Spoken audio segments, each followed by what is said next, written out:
What is up, guys? I am here with my Money in the Bank 2012 pay-per-view review. Pay-per-view just ended about a good old 10-15 minutes ago. I gotta say, overall, the show was a lot better than I expected.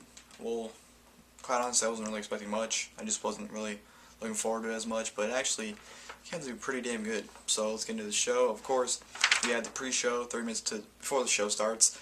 And the first thing we see was them going over the card, what's going to have the pay-per-view. Then we have Santino, Marella, and Zack Ryder backstage. Santino says he's going to win. He has like his own little briefcase for his Cobra. And Sandow calls him an Emiramus or whatever segment there. Then we go to the pre-show match. Kofi Kingston and R-Truth versus Unico and Camacho. Actually a pretty decently good tag match. I wasn't really expecting this to be good at all, but it actually wasn't that bad. Unico was in the match the majority of the time and got his ass kicked, but at the end, Kingston and Truth ended up winning when Unico got pinned by Truth. So, yeah, whatever there. Backstage, Josh Matthews interviews Chris Jericho. He asks him, how he feels about this Money in the Bank. Is he going to do anything special? Is he going to plan on winning this? Jericho's like, I'm going to go all the way, and we're going to win this match. And then he interviews Daniel Bryan. He asks Bryan what's going to happen. Is AJ going to end up with you or Punk, or what's he going to do? He says that tonight not only will he become the new WWE champion, but he will leave with AJ's heart, which I thought was going to come true. Sadly it didn't. Then we go into the actual show, which opened with the World Heavyweight Championship contract Money in the Bank ladder match. Damien Sandow versus Tyson Kidd versus Christian versus Santino Marella versus Tensai versus Cody Rhodes versus Dolph Ziggler versus Cara. Man, I was forgetting people for a minute. Very good match. This was actually pretty damn good. I think every guy in this match looked legit, in my opinion. Tensai went on a mean streak very early in the match, which actually made him look legit. He hasn't looked legit at all, in my opinion, since he's been back after WrestleMania, so it was actually pretty good for him to look pretty strong. But this match was just like Spot City. Tensai was killing everybody. It was just sick maneuvers off the ladders. It was spot fest, basically, what it was. And it made me cringe sometimes after some of the moves. Like, there were some crazy moves, like when Christian speared Rhodes off the ladder. When Ziggler gave him a freaking zigzag off the ladder, Rhodes, that was intense. It was just a really, really good, intense spot match. That's basically how I can put it as. Tensai almost killed Ziggler. We took Ziggler and threw him across the announce table, and Ziggler freaking slid across into the chairs. It was intense, and everyone just was getting killed. Kidd disappeared, Santino disappeared, Christian, everyone was just disappearing. And Sin Cara repeated last year's bump. Tensai gave him a powerbomb right into the ladder, but instead of it breaking, he just bounced off it. Man, that was just crazy. But in the ring, I think it was Christian was trying to get it, but Ziggler got in the ring, and he did something to Christian, I forgot, and went up, grabbed the briefcase, became Mr. Money in the Bank, mark out moment. Ziggler, everyone's been doubting Ziggler a lot lately. I don't know about you guys, but I always see people constantly downing Ziggler, doubting him, everything, and the fact that he just won this match, I think, in my opinion, is WWE's way of saying, what, we don't doubt this guy, we believe in this guy, but we just haven't had a good time to put our faith in him, because every time he's getting pushed, it's around Royal Rumble Mania time, which I'm pretty sure they don't want to push him around that time, so they gotta wait till a perfect time, and I think this match in this day was just a very perfect time for him to get pushed. So he ended up winning. Vicky actually interfered. Well, she didn't interfere, but I think it was Rose just climbed the ladder and Vicky went up to distract him, whatever, but that was in the match. Ziggler wins, Mr. Money in the Bank, good stuff there. Josh Matthews backstage interviews Sheamus. He says, how do you feel that, Del Rio's been getting the upper hand the entire time?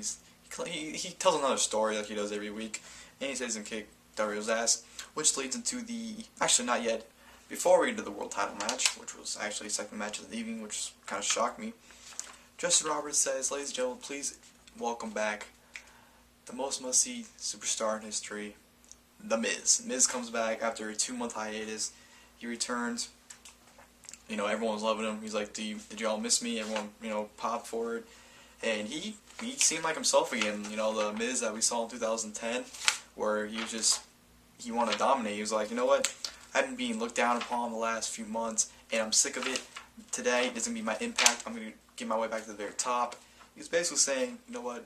I'm going to elevate myself. I'm gonna make myself relevant again. That's what he's basically saying. And it was just a very good promo. And he says he's gonna be in the Money in the Bank, considering he's a former WWE champion. And that's that. Then we move on to the World Heavyweight Championship match: Sheamus versus Alberto Del Rio. This wasn't great. It was very good, I thought, but it wasn't the level of greatness that I think people thought it was gonna go to. Del Rio looked very dominant in this match. He really took over Sheamus almost the entire match. He was dominating him, which I thought was kind of surprising. You know, he was working on that arm the entire match. I think it was his left arm, I believe. He was working on the entire match. They did a sick spot where, you know, Sheamus tried to jump off the ropes and, you know, ram him, and Del Rio was able to catch him, and, you know, you figure out the rest. And it was just Del Rio looked very dominant. At the end, Sheamus did his little comeback, hit white noise, bro kick, 1, 2, 3, retains the World Heavyweight Championship. Not shocked at all, Sheamus retained. I think people were expecting like a DQ finish, so Del Rio can get a rematch at SummerSlam. But that wasn't the case. Sheamus defeated him cleanly. Then after the match, Ricardo jumped on Sheamus' back and Del Rio attacked him. So Ricardo and Del Rio were working on Sheamus, and everyone was just chanting, "We want Ziggler! We want Ziggler!" And all of a sudden, Ziggler's music hits. Huge pop.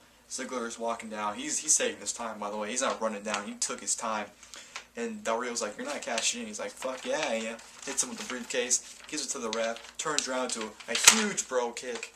So Ziggler never cashed in, so he still has a briefcase, which is very good. I'm very happy because legit, I got scared that WWE was going to screw us over and have the bell ring, then have Ziggler turn around, do a bro kick on 1, 2, 3 and lose the match. I was actually scared that was going to happen, but nothing. That didn't happen, thank God.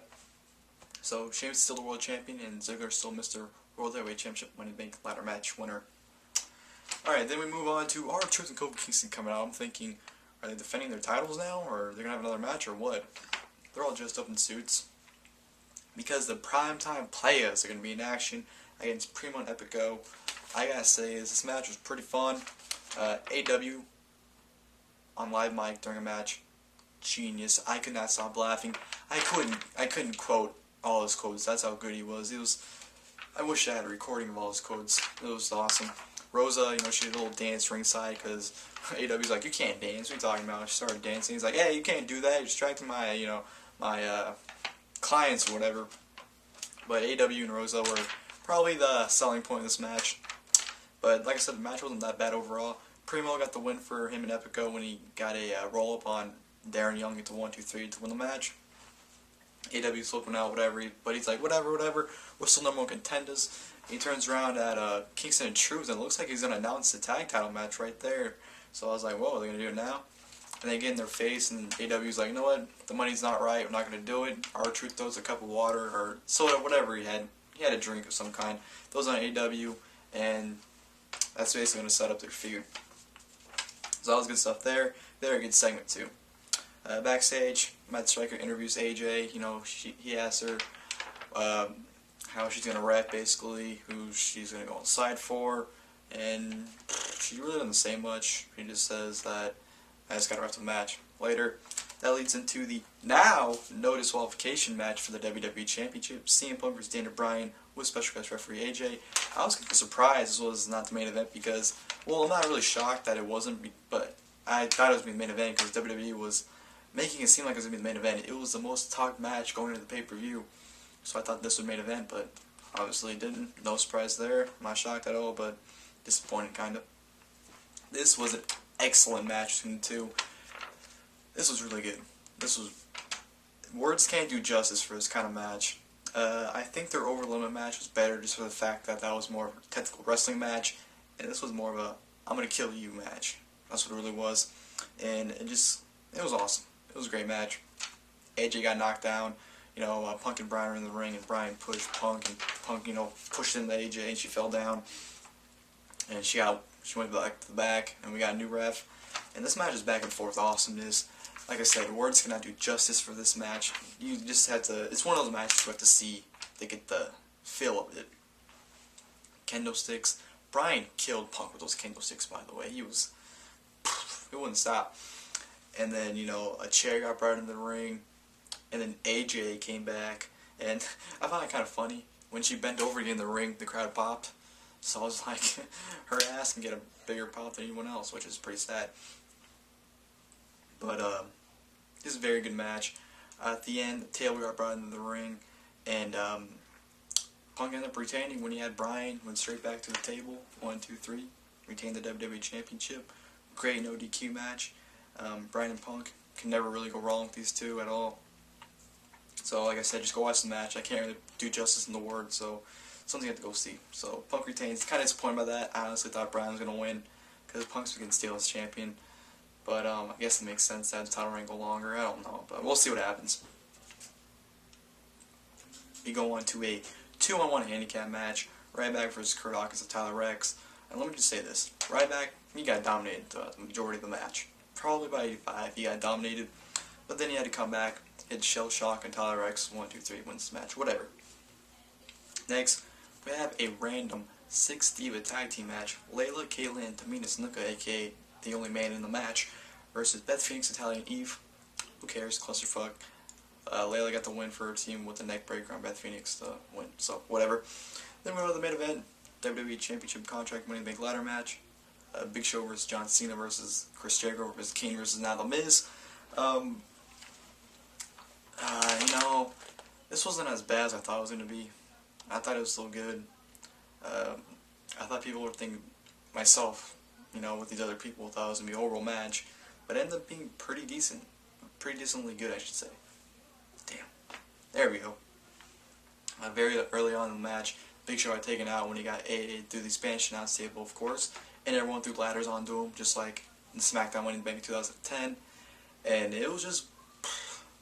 it was more like a clusterfuck, because everyone's getting hit by ladders, everyone's getting thrown. It was somewhat of a disaster, but I still thought it was pretty good. Not really much to talk about in this match, besides, I mean, if you watch the Mania 25 Money in the Bank, it's kind of the same page as that one, so you're not really missing much for this match. But the ending was kind of interesting. Big Show all of a sudden emerges from the ladders, you know, like freaking Superman or something, and he gets the big old golden ladder from the 2010 SmackDown Money in the Bank ladder match. Throws in the ring, climbs it, goes down, and everyone starts climbing up. You know, Miz and Jericho got up there, and then it came on to Jericho, and you know, Cena tried to AA him, and he ended up passing out. Then with Jericho and Miz are trying to get up there, Jericho ends up knocking Miz down. Big Show gets up there, knocks out Jericho like that. Cena gets up there, he's hitting Big Show with the briefcase, and he actually yanks the briefcase off the latch. So I'm like, whoa. So Cena wins Money in the Bank. No surprise there at all. Not shocked whatsoever. And yeah, that's pretty much it. Overall, Money in the Bank, like I said, pretty good pay-per-view, I thought. I enjoyed it. That was good.